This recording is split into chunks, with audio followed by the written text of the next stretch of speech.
Hello everyone, मैं रवि एक बार फिर आप सभी का स्वागत करता हूं टारगेट सेमेस्टर को ऑनलाइन प्लेटफॉर्म पे। आज की क्लास में बात करने वाले होंगे सर बीएससी थर्ड सेमेस्टर का जो अपना सिलेबस है बॉटनी का, उसके बारे में हम डिस्कस करेंगे सर कि इस अपने थर्ड सेमेस्टर की बॉटनी में कौन कौन से टॉपिक अपने पढ़ने हैं, है ना? किस टॉपिक से अधिक क्वेश्चन पूछे जाते हैं, कितने यूनिट है, ये सभी चीज बारे में सभी सभी पॉइंट के बारे में हम यहाँ पे डिस्कस करेंगे, समझने की कोशिश करेंगे। ठीक है, ये बस आप सभी को कॉन्ग्रेचुलेशन कि आप सेकेंड सेमेस्टर इतना अच्छा किए और थर्ड सेमेस्टर में आ गए। ठीक है, तो एक बार आप सभी को कॉन्ग्रेचुलेशन है कि आपका थर्ड सेमेस्टर में सभी का स्वागत है। ठीक है, अपने बीएससी क्लासेस में, और हम लोग थर्ड सेमेस्टर का जो बॉटनी है इसका इंपॉर्टेंट सिलेबस जो है अपना वो डिस्कस करने की कोशिश करेंगे। ठीक है, तो जितना आप लोग मेहनत थर्ड सेकेंड सेमेस्टर में किए थे उससे कई गुना ज्यादा मेहनत आपको थर्ड सेमेस्टर में करना होगा। इसके पीछे का रीजन भी है क्योंकि इससे पहले जो हम लोग जो टॉपिक पढ़ रहे थे, जो जितने भी अपने सिलेबस में टॉपिक इंक्लूड किए हुए थे, वो कहीं ना कहीं अपने इंटर के सिलेबस से वो मिलता जुलता था और वहाँ के बेसिक कॉन्सेप्ट वाले थे। लेकिन अब जैसे थर्ड सेमेस्टर में आएंगे तो यहाँ पे थोड़ा सा आपका टफ हो जाता है पोर्सन। ठीक है, टॉपिक तो उतने ही रहते हैं, 8 यूनिट ही रहते हैं, लेकिन यहाँ पे जो टॉपिक्स दिए रहते हैं वो थोड़ा सा हार्ड हो जाते हैं, हल्का सा हार्ड होते हैं, लेकिन मैं हार्ड होने दूंगा नहीं आपके लिए। ठीक है, आपको कभी भी हार्ड होने नहीं दूंगा। जिस तरह हम फर्स्ट सेमेस्टर में जितने आराम से पढ़े थे, जितने अच्छे से पढ़े थे, सेकंड सेमेस्टर में उसी तरह और उससे कई गुना आसान बना के हम लोग थर्ड सेमेस्टर में पढ़ने की कोशिश करेंगे, समझने की कोशिश करेंगे सर कि अपने थर्ड सेमेस्टर में जो बॉटनी का जो सिलेबस है उसमें क्या क्या रहने वाला है। सबसे पहले हम जानेंगे सर बॉटनी का जो थर्ड सेमेस्टर है उसका पेपर का नाम क्या है। सबसे पहले पेपर का नाम यानी कि माइक्रोबायोलॉजी एंड प्लांट पैथोलॉजी हम लोग यहाँ पे देखने की बात करेंगे। यहाँ पे दो टॉपिक है ना, दो टॉपिक क्या है सर, दो पेपर एक साथ आपका इंक्लूड किया गया है। जैसे आप हायर क्लासेस में जाओगे, एमएससी में जाओगे, तो आपको अलग से पेपर मिलेगा सर, माइक्रोबायोलॉजी का अलग पेपर मिलता है और प्लांट पैथोलॉजी का अलग पेपर मिल जाता है। ठीक है, लेकिन अभी आप बीएससी में हो, दोनों पेपर आपको एक साथ इंक्लूड करके आपका 8 यूनिट में ये सभी टॉपिक आपको पढ़ने होंगे। ठीक है, पेपर का नाम आप क्लियर कर लीजिएगा सर, क्या है, माइक्रोबायोलॉजी एंड प्लांट पैथोलॉजी। ठीक है, आप पेपर कोड भी यहाँ पे देख सकते हो सर, BOT 20F। ठीक है, ये आपका पेपर कोड होने वाला है सर। देखेंगे सर 8 यूनिट में कौन कौन से टॉपिक्स हैं जो अपने को पढ़ने होंगे, समझने होंगे, और किस टॉपिक से ज्यादा क्वेश्चन आपके एग्जाम में पूछे जाते हैं। सबसे पहले यूनिट नंबर 1 की बात करें तो अपना जो यूनिट नंबर 1 है वो माइक्रोबायोलॉजी से स्टार्ट होता है। कहां से स्टार्ट होता है भैया? माइक्रोबायोलॉजी से, यानी सूक्ष्म जीव वालों से स्टार्ट होता है, जिसको हमको नेकेड आइज से नहीं देख सकते। तो उसके लिए हम क्या, सबसे पहले जो अपने पढ़ने को आएगा, देखने को आएगा, वो होता है सर वायरस। क्या होता है भैया? वायरस आएगा सबसे पहले। इस वायरस का हम जनरल कैरेक्टर पढ़ रहे होंगे, साथ ही साथ वायरल कल्चर कैसे करते हैं। जैसे वायरस है, आप लैब में गए तो उसको वायरस को कल्चर कैसे करोगे, है ना, उसको परमानेंट स्लाइड कैसे बनाओगे, उसको एग्जामिन कैसे करोगे, इन सभी बातों को हम लोग थ्योरी के बेसिस पे पढ़ रहे होंगे। साथ ही साथ उसकी स्ट्रक्चर की बात करेंगे, वायरस का स्ट्रक्चर कैसा होता है। बैक्टीरियोफेज काफी इंपॉर्टेंट होता है, बैक्टीरियोफेज T4 फेज जिसको कहते हो, ये काफी इंपॉर्टेंट होता है, हर बार एग्जाम में क्वेश्चन पूछे जाते हैं उनके कैप्सूल पे। देखो यहाँ पे दिया है structure of T4। Lambda phase ये भी इंपॉर्टेंट है। ठीक है, लाइसोजेनिक साइकिल्स कैसे होते हैं, वायरॉइड्स क्या होते हैं, प्रियोन्स क्या होते हैं, माइक्रोप्लाज्मा क्या होते हैं, फाइटोप्लाज्म क्या होते हैं, ये सभी के सभी हम कहाँ पढ़ने होंगे सर? अपने यूनिट नंबर 1 में पढ़ेंगे, यानी कि वायरस वाले पोर्शन में हम लोग पढ़ने की बात करेंगे। ये चीज आप यहाँ पे ध्यान रखिएगा। ठीक है, चलो, ये काफी इजी भी है। ठीक है, पढ़ने में मजा भी आता है, माइक्रोबायोलॉजी पढ़ने में मजा भी आता है, और यहाँ पे इसको हम लोग और एकदम आसान के साथ पढ़ेंगे, ट्रिक के साथ पढ़ेंगे। ठीक है, जितने भी कॉन्सेप्ट हम यहाँ पे पढ़ रहे होंगे, एक बार और क्लियर कर दूं, यहाँ पे जितनी भी हम लोग क्लासेस पढ़ेंगे सारे के सारे क्लासेस आपकी लाइव होने वाली, ये चीज आप यहाँ पे ध्यान रखिएगा। ठीक है, अभी लास्ट में सारा चीज हम यहाँ पे क्लियर करेंगे। यूनिट नंबर 2 की बात करें तो हम यहाँ पे बैक्टीरिया को पढ़ रहे होंगे। वायरस जैसे ही खत्म होता है तो अपने जो यूनिट नंबर 2 स्टार्ट होगा वो बैक्टीरिया से स्टार्ट होगा। बैक्टीरिया में हम लोग को पढ़ने को मिलेगा सेल स्ट्रक्चर कैसे होता है, यूकैरियोट का, प्रोकैरियोट सेल का सेल स्ट्रक्चर कैसे होता है। फिर हम बात करें सर ग्राम पॉजिटिव बैक्टीरिया, ग्राम निगेटिव बैक्टीरिया कैसे होते हैं। ठीक है, बैक्टीरिया का स्ट्रक्चर कैसे होता है, फिर बैक्टीरिया कितने टाइप्स के होते हैं, बैक्टीरिया ग्रोथ कैसे होता है, फैक्टर कौन इफेक्ट करता है इनको ग्रोथ करने में, है ना, ग्रोथ होने में कौन कौन फैक्टर्स यहाँ पे इन्वॉल्व होते हैं, फिर इनकी मेजरमेंट कैसे कर सकते हैं, इनकी ग्रोथ की मेजरमेंट कैसे करते हैं, इनकी बारे में भी हम लोग डिस्कस करेंगे। अब सोच के देखो कि माइक्रोबायोलॉजी है ना, माइक्रोबायोलॉजी यानी कि एकदम माइन्यूट इनकी साइज होगी। अब उस माइन्यूट साइज को हम मेजर करने की बात करेंगे। अब वो कैसे मेजर करेंगे, कौन कौन से इंस्ट्रूमेंट यहाँ पे इन्वॉल्व होते हैं, किस प्रोसेस के माध्यम से हम करते हैं, ये सारा चीज हम लोग ये मेजरमेंट में हम लोग पढ़ने की बात करेंगे। ठीक है, फिर हम लोग बात करेंगे सर यहाँ पे रिकॉम्बिनेशन का कैसे होता है, बैक्टीरिया का रिकॉम्बिनेशन कैसे देखने को मिलता है, अपने नंबर्स को कैसे इंक्रीज करते हैं, ये भी बात हम यहाँ पे करेंगे सर बैक्टीरिया वाले पोर्शन में, यानी कि यूनिट नंबर 2 में हम इसकी बात करेंगे। ठीक है, फिर हम बात करते हैं सर यूनिट नंबर 3 की। अपना यूनिट नंबर 1 में वायरस, 2 में बैक्टीरिया, 3 में हम बात करेंगे सर फूड माइक्रोबायोलॉजी। जो हम लोग फूड खाते हैं, ये इसमें फूड में भी तमाम टाइप के माइक्रोबायोलॉजी यहाँ पे इन्वॉल्व होते हैं। बहुत सारे फॉरेन पार्टिकल्स फूड में इन्वॉल्व होते हैं। ठीक है, चाहे वो मिल्क की बात करें, चाहे वो कर्ड की बात करें, चाहे वो किसी भी आपके बनाए हुए फूड प्रोडक्ट की बात करें, तो सभी के सभी फूड प्रोडक्ट में आपके माइक्रोबायोलॉजी वहां पे इन्वॉल्व हुए रहते हैं। कौन कौन से, कौन हार्मफुल होता है, कौन यूजफुल होता है, उसके बारे में इसका एप्लीकेशन यहाँ पे हमको पढ़ने को मिलेगा। जैसे यहाँ पे देखो, आपका फूड को प्रिजर्वेशन हम कैसे करते हैं, फर्मेंटेशन कैसे करते हैं फूड का, फूड बॉर्न पैथोजेंस कौन कौन से होते हैं सर, सिंगल सेल प्रोटीन कौन होता है जिसको एससीपी कहते हैं, ये काफी इंपॉर्टेंट यूनिट होता है, ये चीज आप यहाँ पे ध्यान रखिएगा। और ये जितने भी हम यहाँ पे पोर्शन पढ़ने की कोशिश कर रहे होंगे, ये सारे पोर्शन हम लोग थ्योरी और एमसीक्यू की बेसिस पे हम लोग बात करेंगे। दोनों की बेसिस पे क्यों सर, क्योंकि अभी हो सकता है आपका एमसीक्यू बेसिस पे हो, या हो सकता है थ्योरी बेसिस पे एग्जाम हो, लेकिन इन फ्यूचर आपको एमसीक्यू के बेसिस पे भी के ही सारे एग्जाम देने होंगे। चाहे वो सीएसआई की बात करें, आपके गेट की बात करें, आईटी जैम की बात करें, या फिर एमएससी एंट्रेंस की बात करें, है ना। तो माइक्रोबायोलॉजी से कुछ बच्चे देने की कोशिश करेंगे, कुछ बच्चे बोलेंगे हम प्लांट पैथोलॉजी से एमएससी करेंगे। तो वहां पे आपको जो एंट्रेंस एग्जाम में क्वेश्चन पूछे जाते हैं वो एमसीक्यू के बेसिस पूछे जाते हैं, और यहाँ से जितने भी क्वेश्चन पूछे जाएंगे वो आपके बीएससी के पोर्शन से ही पूछे जाते हैं। ठीक है, तो बीएससी के पोर्शन से हम यहाँ पे थ्योरी के बेसिस पे भी हम पढ़ने की कोशिश करेंगे, और साथ ही साथ एमसीक्यू के बेसिस पे भी बात करने की हम यहाँ पे जोर दे रहे होंगे। ठीक है, तो ये चीज ध्यान रखिएगा। अच्छा, यूनिट नंबर हम 4 पे बात कर लें सर। यूनिट नंबर 4 में क्या हमको मिलेगा sir, agriculture microbiology. Agriculture microbiology क्या हुआ, जितने भी जो कृषि जो हम लोग खेती कर रहे हैं उसमें कौन कौन से माइक्रोबायोलॉजी यहाँ पे माइक्रोब्स यहाँ पे इन्वॉल्व होते हैं, जो कि प्लांट की ग्रोथ के लिए हेल्प करते हैं। कुछ ऐसे होते हैं प्लांट में ग्रोथ को रिड्यूस कर देते हैं, है ना। पैथोजेंस कौन कौन से होते हैं उनसे की हम बात करेंगे यहाँ पे। जैसे यहाँ पे हम बायो फर्टिलाइजर्स की बात कर लें, बायो पेस्टिसाइड्स की बात कर लेंगे, फिर बायोलॉजिकल नाइट्रोजन फिक्सेशन की बात कर लेंगे जिसमें एल्गी का इन्वॉल्वमेंट होता है, बैक्टीरिया की बात करेंगे, प्लांट ग्रोथ प्रमोशन की बात करेंगे, राइजोबैक्टीरियम की बात करेंगे, है ना। यहाँ पे अजोला की बात करेंगे, माइक्रोराइजा की बात करेंगे, production of bacteria, biofertiliser की बात करेंगे, ब्लू ग्रीन एल्गी की बात करेंगे। ये 1 to 1 सभी टॉपिक पे हम लोग डिस्कस करने की कोशिश कर रहे होंगे। ये चीज आपको भली भांति पता है। जितने पुराने बच्चे होंगे उनको तो पता है भैया, विश्वास है कि जितने टॉपिक सर बताते हैं वो सारे सारे टॉपिक अपने बैच वाले क्लासेस में हम लोग डिस्कस कर लेते हैं। ठीक है, और जितने नए बच्चे वाले जो भी नए बच्चे देख रहे हैं उनको बता दूं, यहाँ पे जितने भी टॉपिक रखे हुए हैं वो सारे के सारे टॉपिक आपको बैच में देखने को मिल जाएगा लाइव क्लासेस में। ठीक है, चलो यूनिट नंबर 5 की बात करते हैं। तो यहाँ पे हमको इंडस्ट्रियल माइक्रोबायोलॉजी आता है। इंडस्ट्रियल माइक्रोबायोलॉजी जितने भी इंडस्ट्रीज होते हैं वहां में कौन कौन से माइक्रोब यूज किए जाते हैं प्रोडक्ट के फॉर्मेशन में। ठीक है, वहां पे हेल्प करते हैं, लेकिन कुछ ऐसे भी माइक्रोब्स होते हैं जो कि प्रोडक्ट को हार्म पहुंचाते हैं, है ना, उसको नुकसान पहुंचाते हैं। कौन कौन से होते हैं, जिससे यहाँ पे हमको सबसे पहले मिलेगा sir production of antibiotics. Antibiotics बनाने के लिए, मेडिसिन बनाने के लिए किस किस माइक्रोब्स की आवश्यकता पड़ती है उसके बारे में हम यहाँ पे बात करेंगे। कौन कौन से एंजाइम की आवश्यकता पड़ेगी, अल्कोहलिक यूजेस कहाँ के होते हैं, जैसे अल्कोहल के फॉर्मेशन में, फर्मेंटेशन में कौन कौन से माइक्रोब्स यहाँ पे यूज होते हैं, इनकी हम यहाँ पे बात करेंगे। साथ ही साथ ऑर्गेनिक एसिड की भी बात यहाँ पे हम कर रहे होंगे अपने इंडस्ट्रियल माइक्रोबायोलॉजी वाले पोर्शन में। ठीक है, फिर आता है सर अपना यूनिट नंबर 6, उसमें होता है सर वाटर माइक्रोबायोलॉजी। देखो हम लोग सबसे पहले वायरस की बात करेंगे, बैक्टीरिया की बात करेंगे, फिर अपना फूड माइक्रोबायो बात करेंगे, फिर अपना इंडस्ट्रियल की बात करेंगे, और फिर आता है सर वाटर माइक्रोब कि पानी में कौन कौन किस टाइप के माइक्रोबायोलॉजी हमको देखने को मिलता है।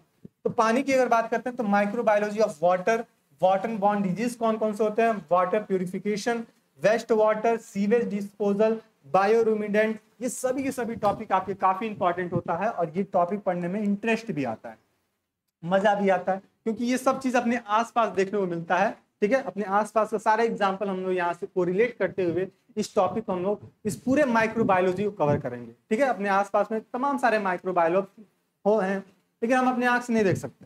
ठीक है, लेकिन उसको हम बता सकते हैं सर इस पानी है, पानी में ये टाइप के डिजीज बॉर्न डिजीज वाले माइक्रोब उपस्थित होंगे, है ना। जैसे कि हम किसी की लार्वा की बात कर लेंगे, मॉस्किटो लार्वा बात कर लेंगे। ठीक है, जिससे टाइफाइड कॉज हो जाता है, या फिर कह लें कि बहुत सारे ऐसे फैक्टर्स यहाँ पे इन्वॉल्व होंगे, जब हम थ्योरी क्लासेस पढ़ेंगे वहां पे हम बात करेंगे। तो ये चीज था आपका माइक्रोबायोलॉजी का यूनिट नंबर 6 तक। अब हम बात करेंगे यूनिट नंबर 7 और 8 में हम लोग बात करेंगे सर किसकी, प्लांट पैथोलॉजी की। किसकी बात करेंगे भैया, प्लांट पैथोलॉजी की बात करेंगे। और प्लांट पैथोलॉजी में देखेंगे सर कौन कौन से टॉपिक्स यहाँ पे इन्वॉल्व हैं। सबसे पहले प्लांट पैथोलॉजी में देखें तो यहाँ पे डिजीज कॉन्सेप्ट में बात करेंगे, कौन कौन से सिम्टम्स होते हैं जिससे अपेयर होते हैं प्लांट्स में। जैसे हम लोग बॉटनी पढ़ रहे हैं तो यानी कि प्लांट्स है, प्लांट में कौन कौन से सिम्टम्स अपेयर होते हैं, यानी कि आउटर अपेयरेंस क्या क्या होंगे जिससे हम पता लगाएंगे भैया इसको ये बीमारी हुआ है। ठीक है, फिर यहाँ पे कॉजल कॉम्प्लेक्स क्या होते हैं, primary and secondary in columns क्या होते हैं, इन्फेक्शन कौन कौन से हैं, पैथोजेनिसिटी क्या होते हैं, है ना, नॉब्स पोस्चर्स क्या होते हैं, मैकेनिज्म ऑफ इन्फेक्शन क्या होगा, डिजीज साइकिल क्या होता है, ये सारा चीज हम यहाँ पे देखने की बात करेंगे। फिर यूनिट नंबर 8 की बात करें तो यहाँ पे डिजीज एंड कंट्रोल की बात करें कि सपोज कीजिए किसी प्लांट में डिजीज हो गया तो उसको कंट्रोल कैसे किया जा सकता है ना, उसको कैसे हम इंडिकेट करें कि पर्टिकुलर डिजीज इसको हुआ है और उसको कैसे हम रोक सकते हैं जिससे अपना ईल्ड हो वो काफी ज्यादा अच्छा हो जाए, है ना। तो यहाँ पे सबसे पहले सिम्टम्स की बात करें, कॉजल ऑर्गेनिज्म यानी किसके माध्यम से ये कॉज हुआ है डिजीज, इसके बारे में देखेंगे। फिर डिजीज साइकिल कैसे होती है, क्या ये डिजीज साइकिल एक ही प्लांट में अपना जो है वो कवर कर लेता है या फिर दूसरा इसका क्या कहते हैं इसको पैथोजेंस की आवश्यकता पड़ती है या फिर ऑर्गेनिज्म की आवश्यकता पड़ेगी, है ना। इसकी साइकिल कितने प्लांट्स में कवर हो रहा है इसके बारे में हम यहाँ पे डिस्कस करेंगे। फिर इसको कंट्रोल कैसे कर सकते हैं, इसको मेजर कैसे कर सकते हैं। इसमें से एक काफी इंपॉर्टेंट है लेड ब्राइट पोटैटो, ठीक है, काफी इंपॉर्टेंट है। फिर फॉल्स स्मिथ ऑफ राइस और ये ब्राउन स्पॉट्स ऑफ राइस, ये काफी इंपॉर्टेंट रहता है, ठीक है। और एक और होता है आपका यहाँ पे बता दें, ये व्हाइट रस्ट, ये देखो ब्राउन पोटैटो वाला और व्हाइट रस्ट, ये दोनों में से कोई एक टॉपिक आपका हर साल एग्जाम में पूछे जाते हैं, चाहे वो व्हाइट रस्ट पूछ लिया जाए या फिर ये आपका पोटैटो वाला पूछ लिया जाए, ठीक है। फिर देखो इसी में आता है sir red spot sugar cane, ये थ्योरी में भी इंपॉर्टेंट है और प्रैक्टिकल में भी इंपॉर्टेंट है।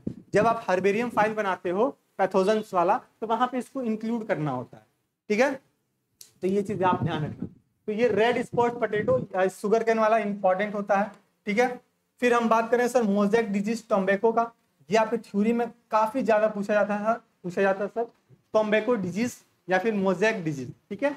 फिर यहाँ पे आपका आया है कुकुम्बर में भी यही होता है, एलोवेन मोज़ेक, भिंडी में अपने देखने को मिलता है, ठीक है, भिंडी में आपको देखने को मिल जाएगा। फिर सिट्रस में देखने को मिल जाएगा, फिर लिटिल फ्लावर ब्रांजिल में देखने को मिल जाएगा, ठीक है। ये सारे डिजीज हमको यहाँ पे देखने को मिलेगा, ये सभी को हमको पढ़ने की बात करेंगे सर। नीम केक क्या होता है सर, ऑयल क्या होता है सर, बायोलॉजिकल एप्लीकेशन की अब बात करें यहाँ पे, लाइम सल्फर क्या होता है ना, इंटीग्रेट पेस्ट डिजीज क्या होता है, मैनेजमेंट क्या होता है, इस पे आपको असाइनमेंट लिखने को मिलता है। असाइनमेंट जब लिखने को मिलेगा तो आपको अधिकतर यही सब टॉपिक्स पे आपको असाइनमेंट भी लिखने को मिलता है, भैया असाइनमेंट लिख लाना, है ना, समझ रहे हो। तो इंटीग्रेट पेस्ट मैनेजमेंट डिजीज पे भी आपको काफी सारा असाइनमेंट लिखने को मिलता है, तो ये चीज आप ध्यान रखिएगा। तो ये सारा कॉन्सेप्ट हम यहाँ पे देखेंगे समझेंगे और फिर बात करते हैं सर ये अपना प्रैक्टिकल का पोर्शन है, तो आप यहाँ से देख सकते हो ये पीडीएफ आपको बैच में मिल जाएगा। बैच को कहाँ से लेंगे, तो जितने पुराने बच्चे हैं तो उनको तो पता है भैया बैच कहाँ से लेने हैं, बैच उनके फोन में होगा ही, लेकिन जितने नए बच्चे हैं उनको हम बता दें कि आप मोबाइल अपना प्ले स्टोर पे जाइए, वहाँ पे टारगेट गुरुकुल मोबाइल ऐप को डाउनलोड कीजिए और अपने थर्ड सेमेस्टर अपना रजिस्टर करके थर्ड सेमेस्टर में जैसे ही आओगे तो आपको सारथी batch NAP BSc third semester का ये जो सारथी बैच का होगा ये आपको थंबनेल ऐसा मिल जाएगा। इस थंबनेल में आपको अपना सारा प्रोसेस जो रजिस्ट्रेशन का जो प्रोसेस होगा वो कंप्लीट करने के बाद जैसे पेमेंट के ऑप्शन पे आओगे तो आपको 599 का ऑप्शन दिख रहा होगा, लेकिन आपको क्या करना होगा भैया, आप यहाँ पे कूपन कोड यूज कर लेना। अब वो कूपन कोड क्या होगा सर, गुरुकुल 10, क्या यूज करोगे सर, गुरुकुल 10, ये कैपिटल लेटर में होगा सारा सारा और बिना स्पेस से आप इसको यूज कीजिएगा सर गुरुकुल 10, आपको 10% का डिस्काउंट यहाँ मिल जाएगा। कब तक ये कोड यूज हो सकता है भैया, 25 जून तक। कब तक, 25 जून तक आपको ये कोड यूज करने को मिलेगा। 25 जून के बाद जैसे ही आप इसको कोड को यूज करो तो इनवैलिड हो जाएगा और आपका जो प्राइस हो जाएगा सर 599 का हो जाएगा। तो 599 देने से बढ़िया है अपना 10% डिस्काउंट लीजिए और यहाँ पे अपने आप को रजिस्टर करिए, ठीक है। सर इस बैच में आपको क्या क्या फैसिलिटी मिलेगा, फैसिलिटी सबसे पहले सब्जेक्ट की बात कर लें सर, इसी में आपको फिजिक्स देखने को मिलेगा, केमिस्ट्री भी देखने को मिलेंगे, ठीक है। तो आपके जो दोस्त यार हैं जो मैथ्स स्ट्रीम से होंगे उनको बता दीजिए सर आपको फिजिक्स इसमें देखने को मिल जाएगा सर, केमिस्ट्री उनके लिए है ही, मैथ्स है उनके लिए। लेकिन जो बायो स्ट्रीम वाले हैं, जैसे बॉटनी जूलॉजी वाले हैं, तो केमिस्ट्री मिलेगा उनको, जूलॉजी बॉटनी, आपको ये 3 सब्जेक्ट आपको देखने को मिल जाएगा। सर फीचर्स की बात कर लेते हैं। सर फीचर्स क्या क्या मिलने वाले होंगे, तो फीचर्स में आपको सबसे पहले आप ध्यान दीजिएगा, फीचर्स में आपको मिलेगा sir theory question. Theory question मतलब क्यों हो गया, और देखो यहाँ पे important MCQ question.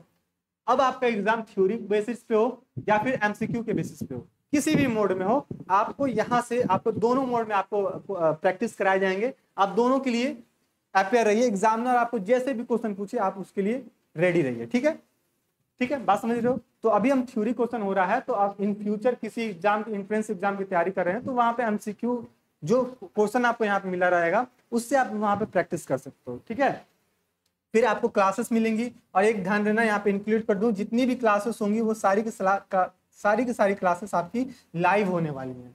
Unit number 1 से लेके यूनिट नंबर 8 तक जितने भी टॉपिक हम यहाँ पे डिस्कस करेंगे या फिर जितने भी प्रैक्टिस पेपर डिस्कस करेंगे, वो सारे के सारे आपको बैच में ही लाइव देखने को मिलेगा। ये बात आपको क्लियर होना चाहिए। ठीक है, 1 to 1 सारे टॉपिक आपके लाइव होंगे, आपको नोट्स मिलेंगे, जितने भी पीडीएफ हम यहाँ पे देख रहे होंगे, समझ रहे होंगे, क्लास जो बोर्ड पीडीएफ होगा वो सारे के सारे आपको बैच मिल जाएगा, आपको ऐप में मिल जाएगा पीडीएफ के फॉर्म में। शॉर्ट नोट्स आपको मिलेंगे। ठीक है, पर्सनल मेंटरशिप ये काफी इंपॉर्टेंट होता है। अगर किसी बच्चे को किसी भी टॉपिक पे कोई भी डाउट होगा, वो अपने मेंटर से डायरेक्ट कनेक्ट होकर अपने डाउट को सॉल्व कर सकता है। ये आपके लिए प्लस पॉइंट का ऑप्शन मिलने वाला होगा। कितने में, अगर गुरुकुल 10 यूज करोगे 599 का आपका 10% का डिस्काउंट हो जाएगा। और ये कब तक वैलिड होगा सर, 25 जून तक ही वैलिड रहेगा। ठीक है, तो ये चीज आपका सारी चीज बातें थी। जितने लोग सेकेंड सेमेस्टर में थे, आई होप कि जितने भी सेकेंड सेमेस्टर वाले बच्चे अभी यहाँ पे होंगे, देख रहे होंगे, उन लोग में से अगर फीडबैक की बात करें तो पिछले जो क्लास सेमेस्टर का एग्जाम था 50 क्वेश्चन का था, एमसीक्यू के बेसिस पे था, जिसमें से अधिकतर बच्चों का 40 प्लस 45 प्लस क्वेश्चन यहाँ पे करेक्ट हो रहे थे। जो फीडबैक आपका मिला वो काफी अच्छा था, उसके लिए धन्यवाद। ठीक है, इसी तरह हम लोग मेहनत थर्ड सेमेस्टर में करेंगे, इससे कई गुना ज्यादा मेहनत करेंगे। जिन बच्चों का सेकेंड सेमेस्टर में 40 प्लस करेक्ट हो रहा था, 42 करेक्ट हो रहा था, तो इस बार हम कोशिश करेंगे कि आपका इतना मेहनत हम लोग कर लेंगे कि आपका जो क्वेश्चन है वो 50 प्लस क्वेश्चन, सॉरी 50 तक आपका क्वेश्चन करेक्ट चलता है, चले। ठीक है, ये चीज आप यहाँ पे ध्यान रखिएगा। तो इस तरह से हम लोग यहाँ पे मेहनत करने वाले होंगे थर्ड सेमेस्टर में। और एक बार फिर बता दें, जितनी भी क्लासेस होंगी आपकी लाइव होंगी, कब से, 25 जून से आपकी स्टार्ट हो जाएंगी। तो सभी लोग जल्दी से जल्दी अपने आप को एनरोल कीजिए, अपने आप को रजिस्टर कीजिए बैच में। ठीक है, जैसे रजिस्टर कर लोगे फिर हम लोग यहाँ पे बैच को स्टार्ट कर लेंगे। ठीक है, तो आपका बैकलॉग ना लगे किसी भी क्लासेस का, चाहे वो बॉटनी, जूलॉजी, केमिस्ट्री, तो सबसे पहले आज ही अपने आप को एनरोल कर लीजिए। ठीक है, 480 400 450 के आसपास में इसका प्राइस पड़ने वाला, आराम से इसको एनरोल कीजिए। और यहाँ से अपने आप लाइव जुड़ के 1 टॉपिक पे, 1 to 1 टॉपिक हम यहाँ पे अपने सारी डाउट को क्लियर करना स्टार्ट करेंगे, और मजे के साथ, ट्रिक के साथ सभी टॉपिक को पढ़ना स्टार्ट करेंगे। ठीक है, तो आई होप कि मेरी बातें सभी को समझ में आ गई होंगी। तो ये आज का सिलेबस था आपका बीएससी थर्ड सेमेस्टर का। ठीक है, बीएससी थर्ड सेमेस्टर में आपको ये सारे टॉपिक पढ़ने होंगे, और वो सारी चीज हम लोग यहाँ पे बैच में पढ़ रहे होंगे। ठीक है, और एक बात और बता दें कि डिस्क्रिप्शन बॉक्स में आपको व्हाट्सएप ग्रुप का लिंक दिया गया है, सारथी फॉर बीएससी थर्ड सेमेस्टर के नाम से होगा। उस ग्रुप से आप ज्वाइन हो जाइए और अपने दोस्तों को भी उस पर ज्वाइन करा लीजिए। ठीक है, उससे ये फायदा होगा कि जो भी क्लासेस आपके बैच में लाइव हो रही हैं, ठीक है, जो भी अपडेट्स होती हैं एग्जाम के रिगार्डिंग या फिर किसी भी टॉपिक पे कोई भी अपडेट होगा, तो सबसे पहले आपको वहाँ पे नोटिफिकेशन आपको व्हाट्सएप ग्रुप पे देखने को मिल जाएगा। ठीक है, ये चीज आप यहाँ पे ध्यान रखिएगा। तो व्हाट्सएप ग्रुप से ज्वाइन हुई है, सारे अपडेट्स आपको वहाँ पे मिलते रहेंगे। ठीक है, और जितने लोग चैनल को सब्सक्राइब नहीं किए सभी लोग सब्सक्राइब कर लोगे। तो ये चीज था आज के लिए। और जितने लोग अभी लास्ट तक जुड़े थे सभी लोग क्या करेंगे, अपने क्लास में अटेंडेंस लगा दो लाइक के फॉर्म में, आपको एज इट इज ऑलरेडी पता है। और अपनी अपनी नई कॉपी, एक स्पाइरल कॉपी ले लीजिए, बॉटनी की भी, जूलॉजी की भी। और फिर हम लोग 25 तारीख से 25 से पहले अगर आप लोग की अच्छा खासा एनरोलमेंट हो जाएगा तो हम लोग 25 से ही स्टार्ट कर लेंगे, नहीं तो 25 से स्टार्ट करेंगे। ठीक है, ये चीज़ आप यहाँ पे ध्यान क्लासेस। तो ये सभी बातें थी, आई होप कि मेरी बातें सभी को समझ में आ गई होंगी। और ये जो बैच आपका ये सिलेबस का जो पीडीएफ है, ये जो सिलेबस का पीडीएफ है, ये पीडीएफ आपको बैच में ही मिल जाएगा, तो इसके लिए परेशान होने वाली बात नहीं है। आपका आजकल में ये जो बैच है, पीडीएफ है, आपको बैच में आपको देखने को मिल जाएगा। ये चीज़ आप वहाँ से क्लियर कर लीजिएगा। ठीक है, और अपनी अपनी कॉपी आप ले लीजिएगा। फिर बता दें, सभी लोग अपनी अपनी स्पाइरल कॉपी ले लीजिएगा, बॉटनी की भी, जूलॉजी की भी। ठीक है, मिलते हैं हम लोग अपनी लाइव वाली क्लासेस में, बैच में। तब तक के लिए स्टे रहिए, मस्त रहिए, अपनी तैयारी को और मजबूत करते रहिए। धन्यवाद।